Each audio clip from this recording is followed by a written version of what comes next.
Hello once again, and you are warmly welcome to McD's Life today. We still continue with the literary devices or the poetic devices. It's going to be fun, it's going to be interesting, and it's going to be exciting. Literature as a subject is a very exciting one. It may or it might sound abstract sometimes, but I personally believe that there is nothing abstract about literature. Literature is all about our lives, our daily lives, what we do on daily basis. That is what measures literature. That those are the underlying factors that defines the core or the intricacies of what literature is all about. So we have been going through some concepts or some literary devices. In the last live, I took you through the meaning of metaphor, simile, personification, pathetic fallacy, and I introduced anthropomorphism, synecdoche, and metonymy. So for as a brief recap for today's live, we said metaphor basically means transferring features. When you transfer features or qualities from one thing to another in order to explain a situation, you are using metaphor. Closely related to metaphor is simile. Simile does compare as metaphor, but one key difference between simile and metaphor is that with simile, the comparison is done using as or like.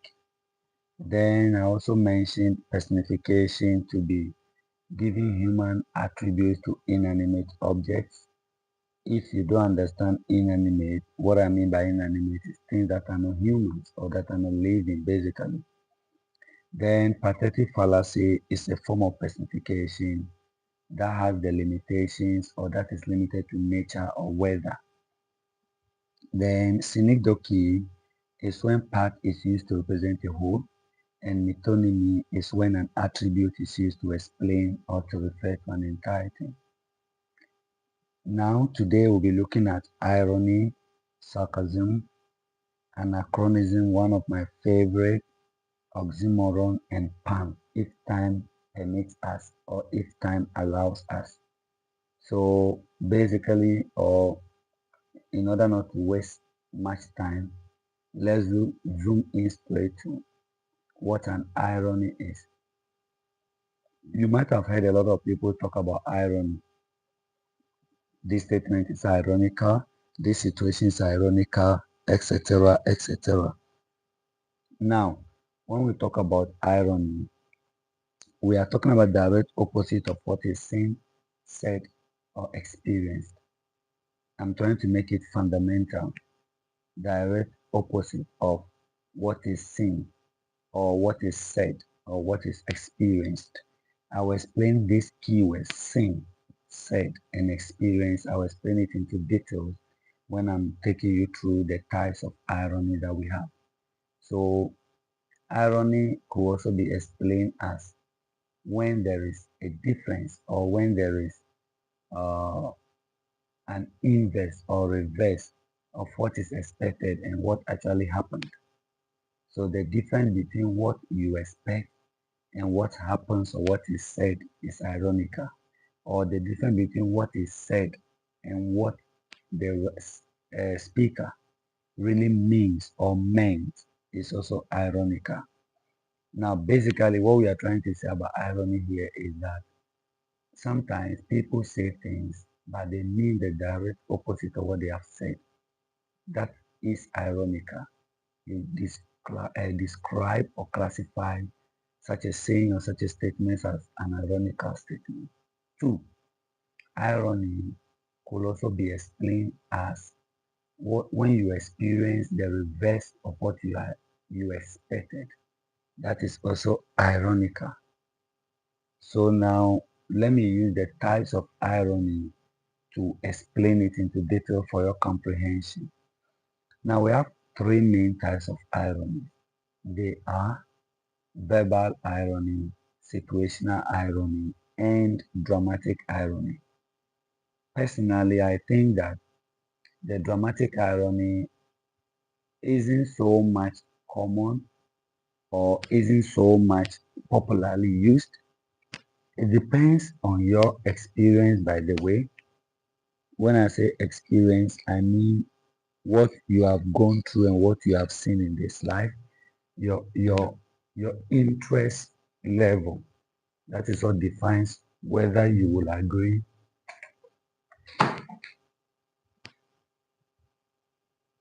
That is what defines whether you will agree with me or not about the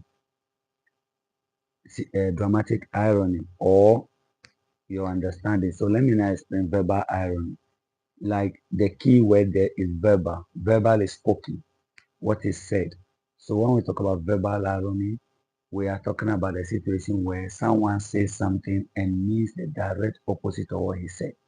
Now, verbal irony can sometimes be sarcastic or sarcastically, the person could often be sarcastic by using verbal irony. But I will explain sarcasm into details when we get to that. So verbal irony basically is what is said and the intention behind it. So when I mean the direct opposite or opposite of what I say or what I have said, then we say that that is verbal irony. Now there are a lot of examples of verbal irony, and trust me when I tell you that I am a king or I am one of the top users of verbal irony. But I use verbal irony sarcastically. When I explain sarcasm, you understand. I use verbal irony sarcastically, but I'm one of the users. I love using verbal irony. I think I have this habit of challenging people's intelligence. I have this habit of saying things and waiting for you to go back, think about what I've said before you comprehend what I've actually said. I don't want to, sometimes I don't want to communicate with people and they will understand, they should understand me instantly. Even though some people argue that is not communication, but I believe that once you go and think about it and understand it's communication. So I'll give you two practical examples of verbal irony that I have used before out of the millions I've used. Yes, I am proud to say that I've used millions of verbal irony. But I'll give you just two. So as a teacher, I went to school one morning and I saw this student. It was a Monday morning. And usually on Monday mornings, we used to have what we call morning devotion. By morning devotion, what I mean is that the entire school meets in a chapel or somewhere and we go through a lot of activities or the itineraries for the week. Now, whilst on the way to the morning devotion, a senior or somebody in a senior class called this boy and tried to tell him that his uniform isn't ironed. So he should go back and do that. And you know, the way adolescents can be rebellious sometimes. He just didn't take the senior serious and he walked away. So at the devotion, I called him out and I told the entire school to look at his uniform, how well ironed it is. Then those who understood me laughed, and that was all I did to him, by the way. Those who didn't understand me didn't know what I said. So later, the student came to that he was so proud telling others that even me, I thought he ironed the dress. He didn't know that I meant the direct opposite of what I said. So that is verbal irony. When you say something, you mean the direct opposite.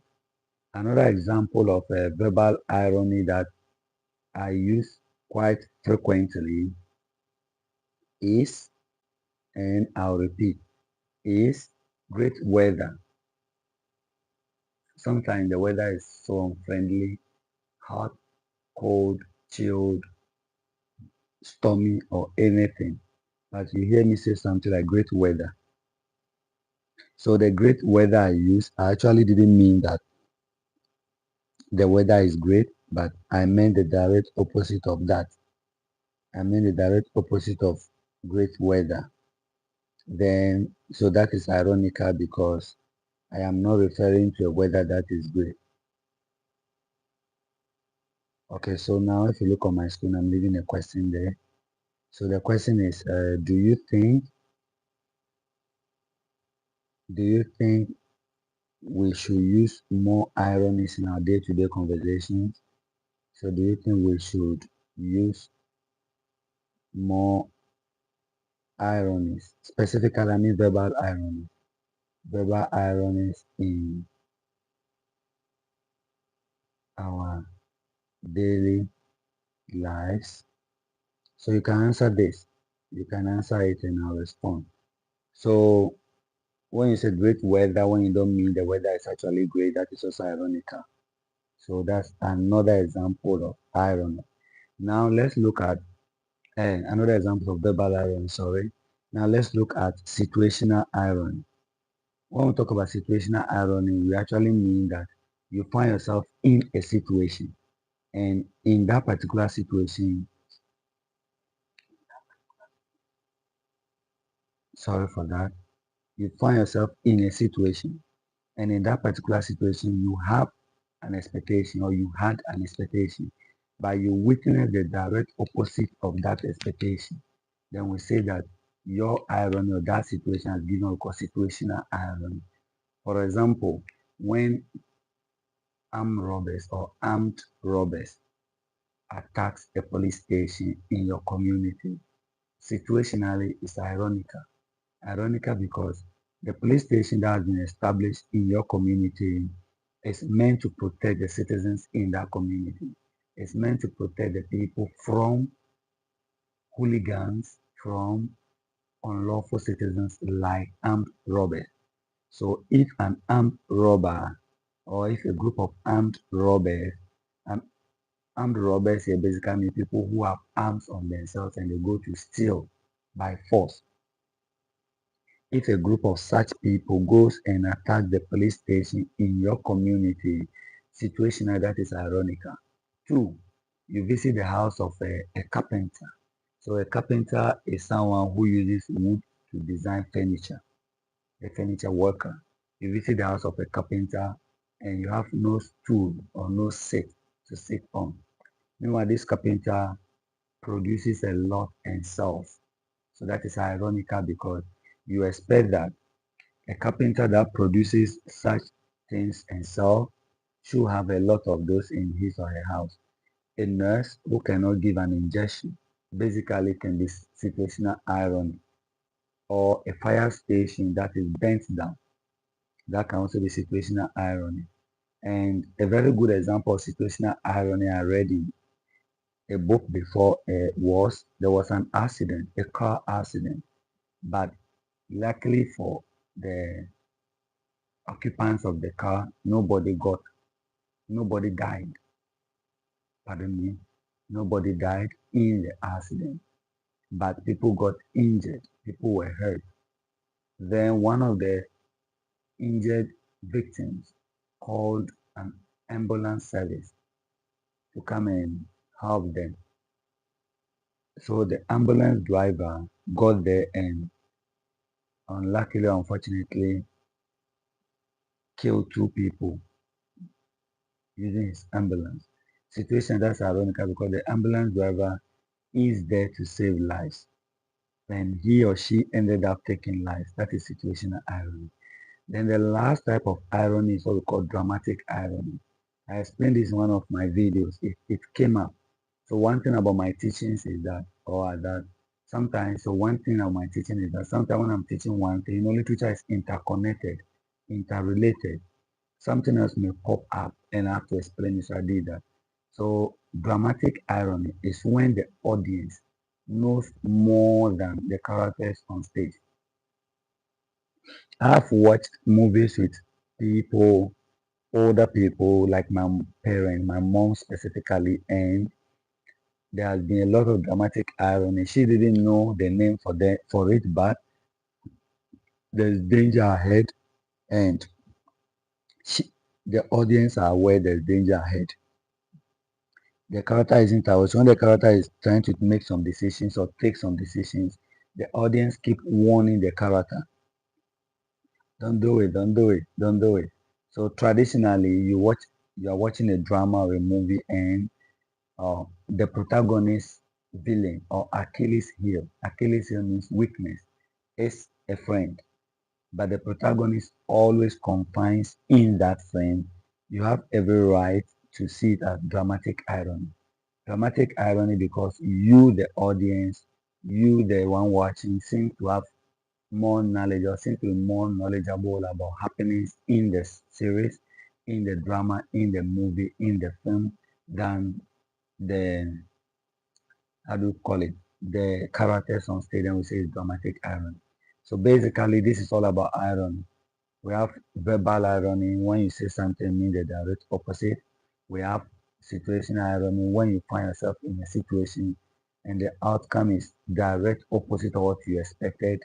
Then we have dramatic irony when the characters that are on stage have limited knowledge compared to those that are in the story, or sorry, those that are watching the story. Then we talk about it. Now, closely related to irony is or are sarcasms. Now, sarcasm, like I said, is like verbal irony. When someone says something that means the opposite of what he or she has said, that is verbal irony. But let's deep and get to know about this sarcasm. Sarcasm isn't just about saying something and meaning the opposite. If you just say something, you mean the opposite. That is not sarcasm in its entirety. That is verbal irony.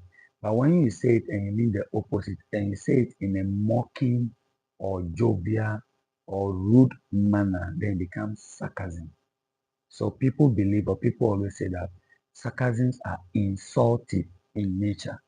So those who say or seem to be insulting, they see it or they say sarcasms are insulting because of what I just said. You say one thing, you mean the direct opposite of what you have said, and you say it in a mocking manner, as a way of mocking someone, or you say it in a rude way, or you make it jovial, but you meant to mock the person. Then we say that it is sarcasm. Now, you can also say sarcasm is saying something and meaning the opposite as a way of criticizing someone, making fun of the person. So somebody walks towards you and the person is short. You are trying to get something from a height that you could not reach. And the person is shorter than you, but the person is trying to attempt to help you. Say, oh, you can do that. You can come up, help me. That is sarcastic because it's obvious that you are taller than the person. And you laugh. So that is sarcasm. Now let's get some one or two examples of sarcasm. So you have a meeting and someone is late to the meeting.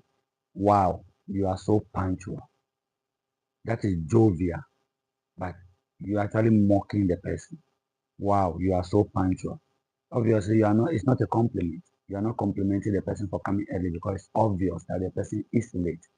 Therefore, saying wow, wow is an exclamation to show emotion, to express emotion. So wow, you are so punctual is sarcastic to the highest degree.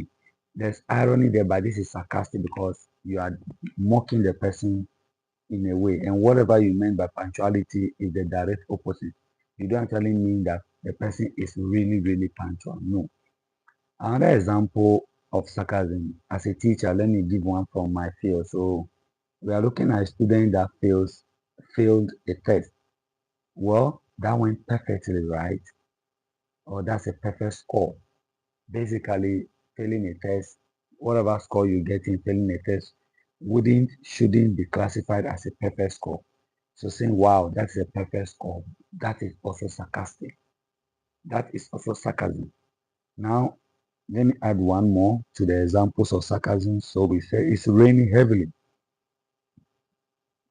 or it's raining torrentially. There's a torrential rain, and you pass a comment like, lovely weather today, when actually the weather isn't lovely because torrential means heavy rainfall, very heavy, stormy rainfall.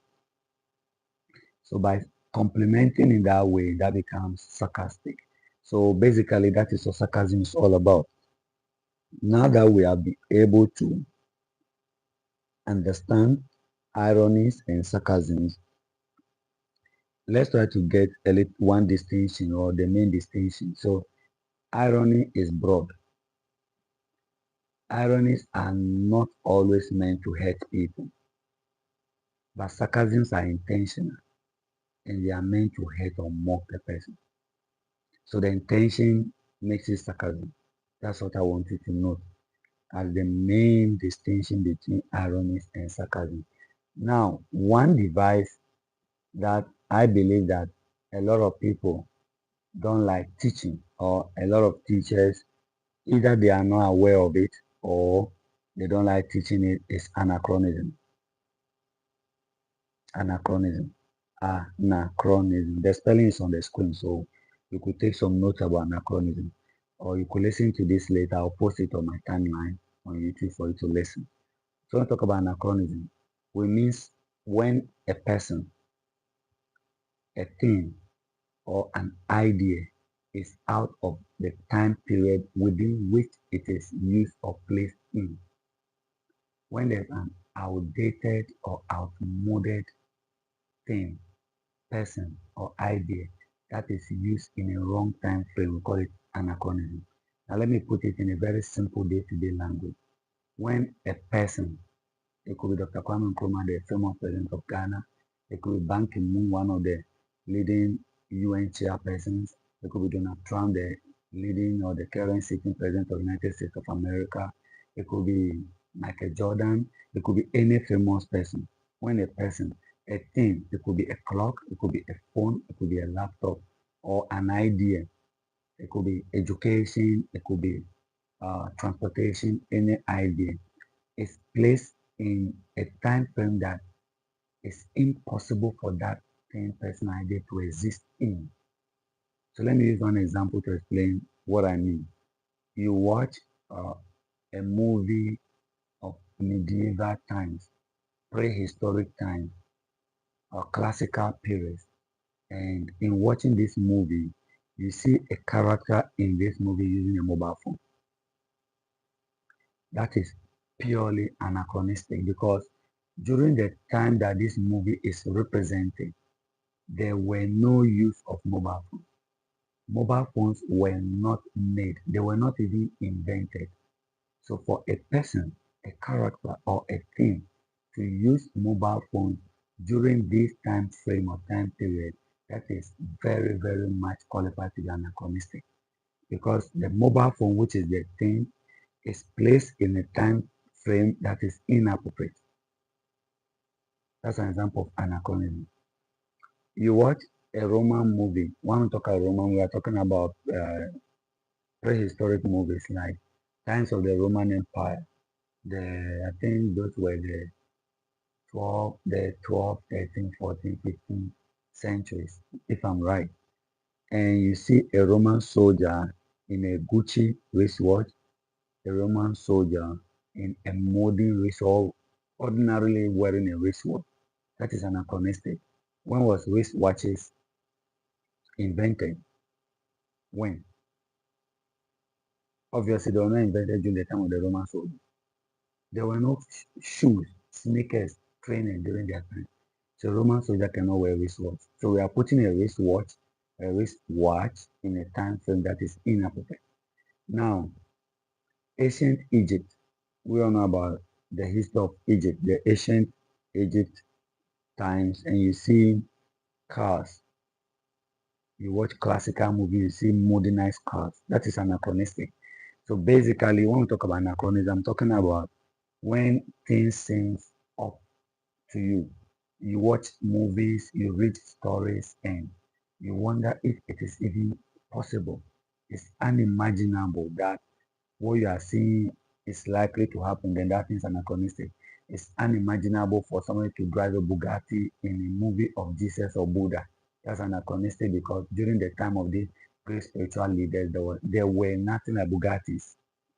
Or when you see somebody flying an aircraft, a jet, a current jet in prehistoric time when they had nothing like that, probably the only thing that were allowed to fly or who flew then were birds. That is anachronistic.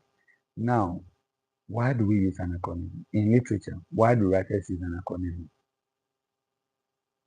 Sometimes it's what we call historical inaccuracies. When we say historical inaccuracies, what we mean is that the writer got the history wrong and therefore introduced the wrong thing in history. So we call it historical inaccuracies. In a layman's term, in an ordinary term, you can just call it by mistake. So some writers use anachronisms by mistake.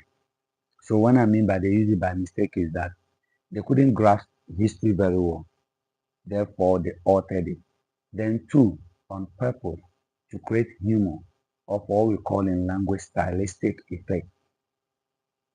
On purpose means that some of them intentionally use anachronism to create humor, to make people laugh. You would say, wow. So during the time of Jesus, there were aircraft that people were flying. So it becomes anachronistic because it's obvious that during the time of Jesus, there were nothing like aircraft. You might laugh, and that humor is created. Writer's purpose achieved.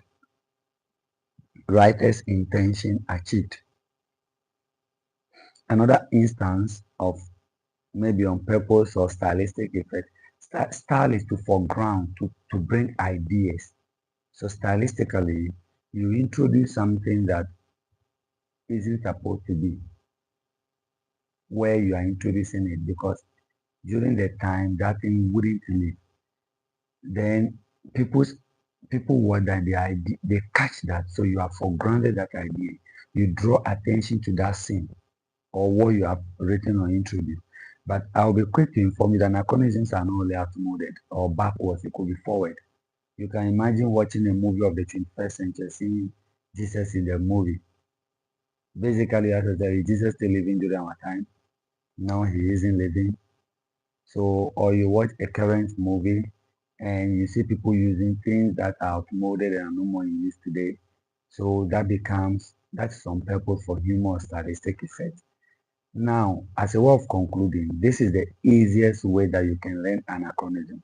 Ana means against in this context. Contextually, ana here means against. And chronos or chronism. Chronism is just making it a noun. So the chronic or chronos means time. So against time. So against ana, chronos, time. So against time. So basically anachronism is the use of things against time. You use it inappropriately because time does not favor it to be used at where you are using it. That is anachronism. All right, so now let's look at oxymoron briefly and end with PAM. Usually our life is 30 minutes or it will be 30 minutes today. So let's look at oxymoron briefly and end with PAM. So oxymoron is another interesting device that I love. And I should have explained oxymoron side by side with paradox or antithesis. But what I do is that the next slide that I will share for you to see, you would definitely see paradox in it. And I write paradox stroke oxymoron so that I can bring the oxymoron. So oxymoron is a figure of speech where two contradictory words. Contradictory here means opposite in meaning words are placed side by side or are placed together. Two words that are opposite in meaning. Sad, happy. The opposite of happiness is sadness. Placed side by side is what we call oxymoron. Now, basically, the word is oxy and moron. Oxy means sharp, sometimes very sharp, very fast, very intelligent. And moron is something stupid.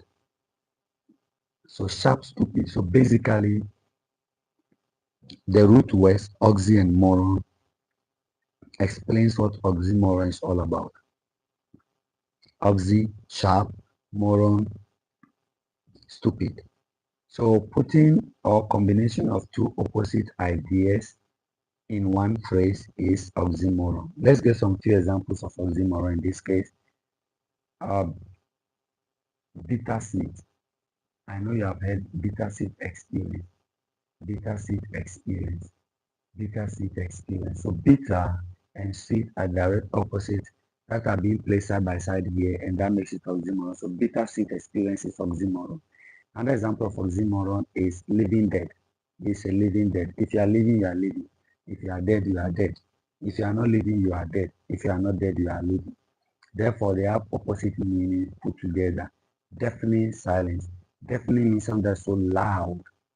Deafening is so loud. Silent, so calm, so quiet. So the two together, open secret. I think this is one of the commonest that you might hear depending on your origin or the people you interact with. But open secret. So a secret is closed and something that is no longer a secret is open. By using open secret together, that's also oxymoron. And he is seriously funny. You can, if you are funny, you are funny. If you are serious, you are serious. You cannot be seriously funny. Okay, let me not say cannot because in literature wise you can be, but usually seriously funny is oxymoron because they are opposite in meaning. They have opposite meaning. So basically, the contradiction that we use creates strong or interesting meaning. It foregrounds the idea, it draws readers' attention to their use, and sometimes too, you can also say that they help the writers to emphasize or to lay a kind of emphasis. That's the foreground that I mentioned.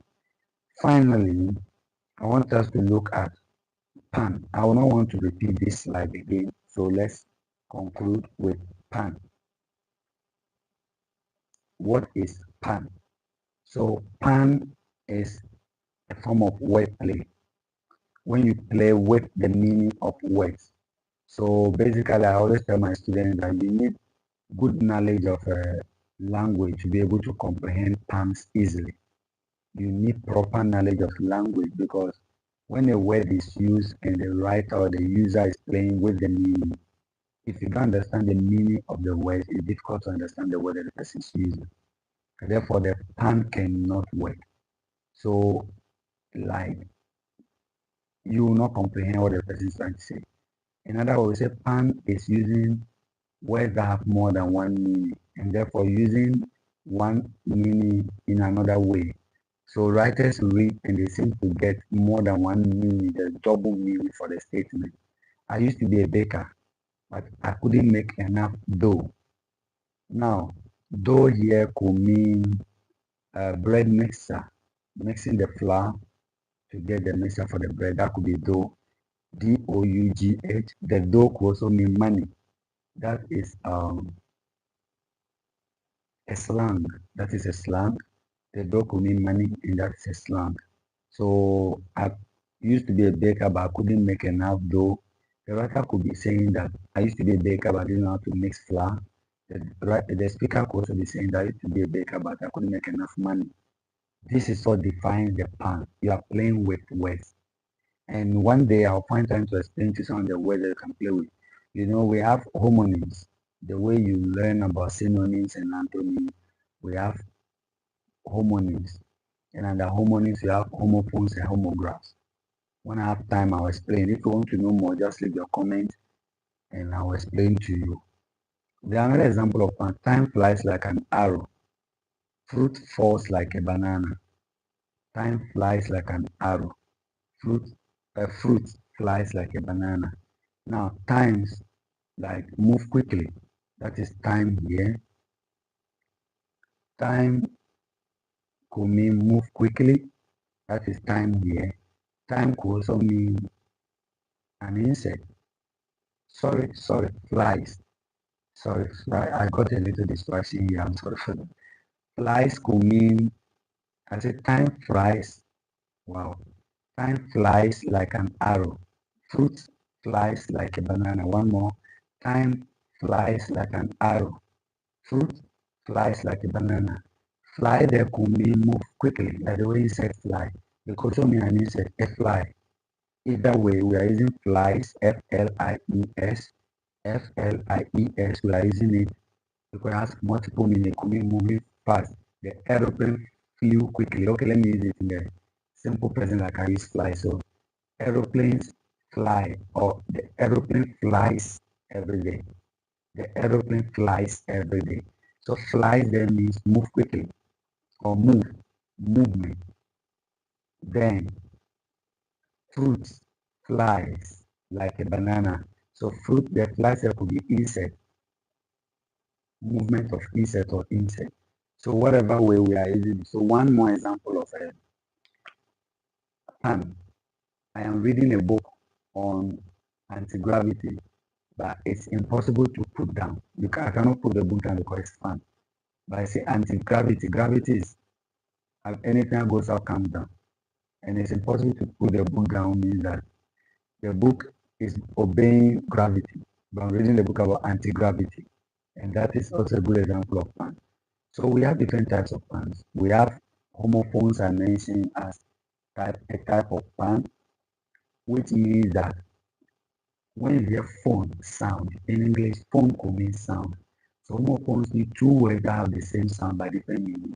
C, C, C, S, E, A, C, S, E, E. You could use it. There are another example of another type of fans are words that have more than one meaning. I wanted to say homonyms, but homophones are part of homonyms. That's why it was that false. Words that have more than one meaning or double meaning words, they could also create fans like bank or bank. So bank could be side of a river, could be financial institution, could be a place in the hospital where blood is served. So these are some of the examples of devices. There are tons of devices that I could talk about. There are lots and lots of devices that we'll talk about, but because of time, I'll leave it here. When we meet next, I'm likely going to introduce you to a few other literary devices. Then we'll start some poetry appreciations. I love appreciating poems. So then we start with some poetry appreciations. So if you have any question, watch this space for this video to be posted, listen to it, and ask your questions, and I'll respond to all your questions. Bye bye.